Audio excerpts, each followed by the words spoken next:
Our seawall is full of history. Large portions of the Guyana coastline stretching 425 kilometers from Venezuela to Suriname lie below high tide level.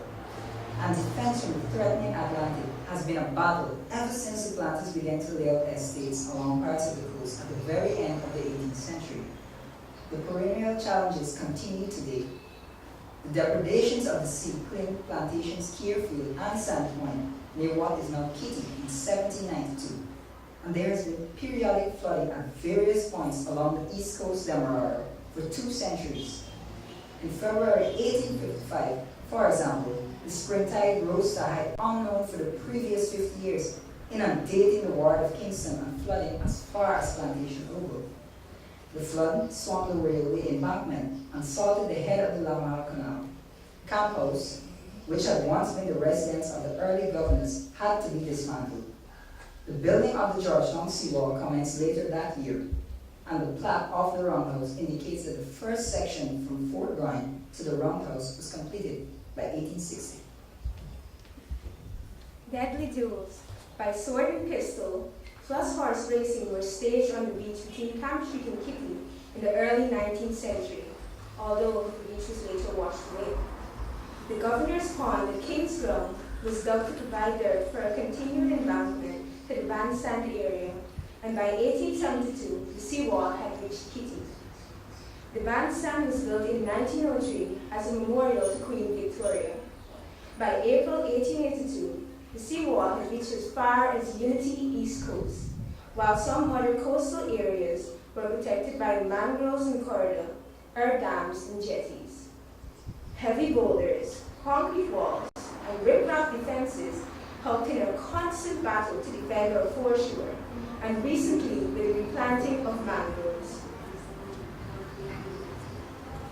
During the war years of the 40s, the seawall was our haven for small boy escapades, skulking hooky from public school, skinny dipping, and catching crabs, 4-eyed fish, and birds.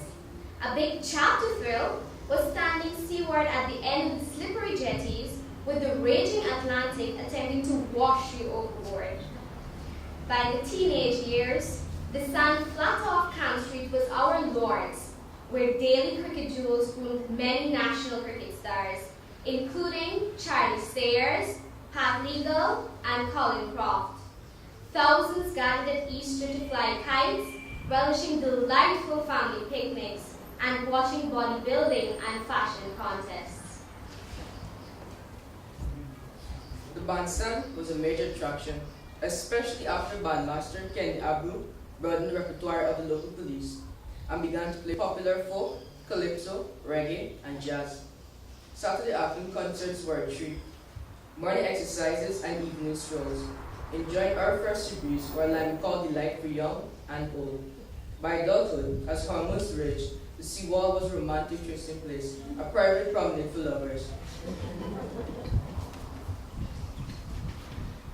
In July 1945, a murder took place at the Adamson Bend, opposite the former entrance of St. Stanislaus Cup ground to the seawall. That murder culminated in a sensational trial that launched a young J.O.F. Haynes to an illustrious legal career. Mayor Lionel Luku built the Luku Pool in the early 60s at the Water Street end of the seawall, where thousands enjoyed aquatic sports. A few years later, due to subsidence of the foundation, the pool was abandoned. Pegasus, built at the site of Governor's Ponds, opened in 1969.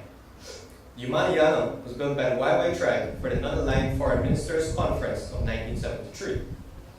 Boca's Staff Sports Club came on stream in the early 50s, and in the early 50s, the Carib Hotel was our mecca for dancing. The Bel Air Hotel, a half-mile westward, was a popular oasis where the Penubrians, a civil servants club, held their debut dance in 1954. A recent film documentary on the seawall was presented at the Cannes Film Festival in May of 2011. The saga and romance of the seawall lives on.